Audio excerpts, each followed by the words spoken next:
すごいよ。そう言って彼は窓の外を見た。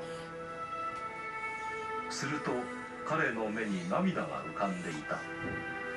そして彼の口からこんな後悔の言葉が。僕は成功するためにはたくさんの人を犠牲にしてきた。僕に関わった人は幸せではなかったと思う。蹴落としました。全て自分のためだった。私には